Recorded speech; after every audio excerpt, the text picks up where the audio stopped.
Posted by you/crap kid throwaway. My best friend, Kate, is married to Bert, and I am married to Tim. Bert is not a good person. Historically, I have kept my opinions about Bert's behavior to a minimum because good friends share their perspective once and then support each other through difficult relationships. However, this time, I'm turning to internet strangers to be the judge.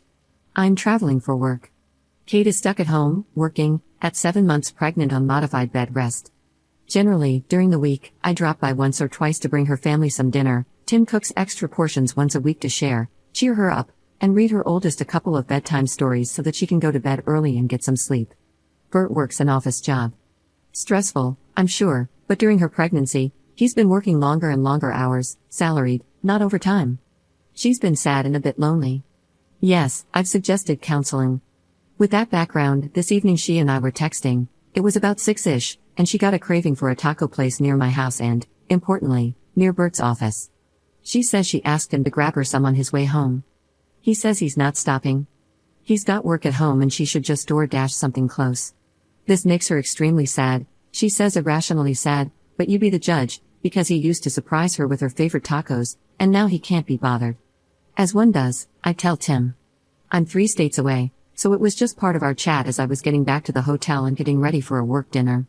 I get back from dinner, and Tim had gone and picked her up tacos, remembered the bag of things I'd collected for her and the kid that were in my car, and pulled a tuna casserole from the freezer. Bert hates tuna casserole. He dropped them off on the porch and just texted her that there were some things I wanted her to have. Then Bert gets home.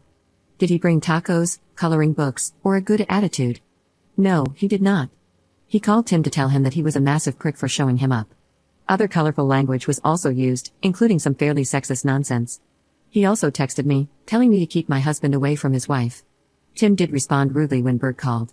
Kate says he told Bert he was a failure as a human, a man, a father, and a husband. Apparently, that caused Bert to scream expletives so loud their daughter started to cry. Tim then hung up on Bert, blocked him, and texted Kate that if she needed someone in an emergency, she knew where to call, but he wasn't putting up with her trash husband any longer. It's a giant clusterflop, and I have no idea what's going to happen. My husband feels bad things escalated so much, particularly since their daughter was crying. He feels like a jerk at the moment. I think he's a sweet man. What do you guys think? Update 1 day later. Not a happy update. The TLDR version is that they are separating for unrelated reasons. This update is shared with Kate and Tim's permission. For reasons, Bert can go screw himself. Bert emailed Tim this morning to apologize. He said he had forgotten I was out of town and didn't realize Tim was dropping off the meal train food. It was a weird email for many reasons, but Tim responded politely, though noncommittally. Tim hasn't changed his view of Bert, partly because of what happened between Bert and Kate this afternoon. Bert also texted me to apologize, but I didn't see his message until after I landed, and by then, everything else had happened. I've chosen not to respond. Bert went home around noon after staying at a hotel last night.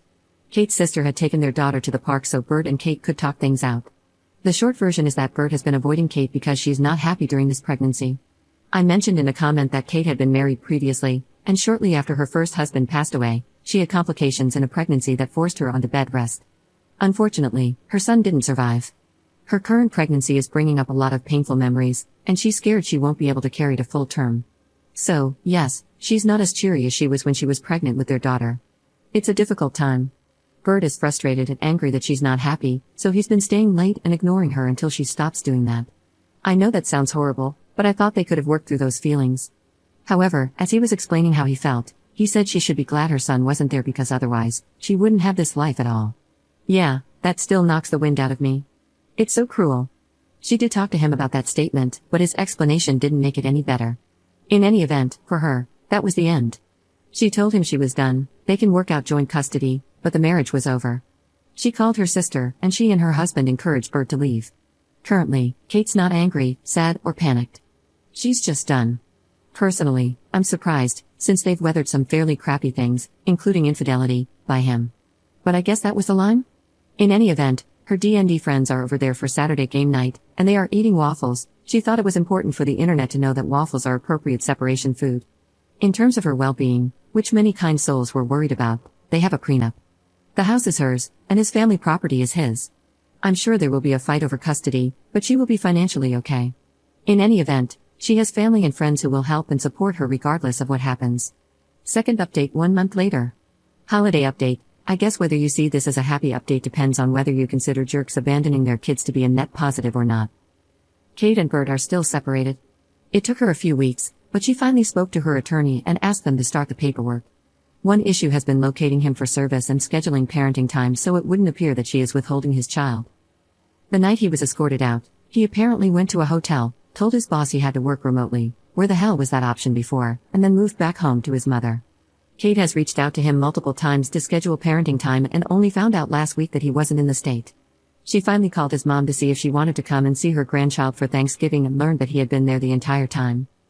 In any event, they finally made a parenting schedule and, at her attorney's suggestion, agreed that he could have the first holiday since the separation. He was supposed to come down on Wednesday and pick up their daughter for a few days so she could spend time with his side of the family. So we planned a Friendsgiving to keep Kate's spirits up since her little one would be away for the first time. He never showed. Thursday morning, still no Bert. Kate was worried since he was supposed to drive down, so she called his mom again. Bert was fine, but he didn't feel up to dealing with this. Yup, heard it myself with my own 2 ears. Kiddo was thankfully still asleep, so she didn't witness her mom having a complete and utter meltdown. Kate didn't have the greatest childhood herself, and knowing her piece of crap husband was completely indifferent to his daughter was just too much. She was sobbing so hard she couldn't breathe and then started to have contractions. At that point, her sister and I started panicking. Had we been thinking clearly, we probably would have remembered that she had Braxton Hicks with both pregnancies and calmly assessed the situation after she'd calmed down. Instead, I panic-dialed her OB, and we rushed her to the hospital.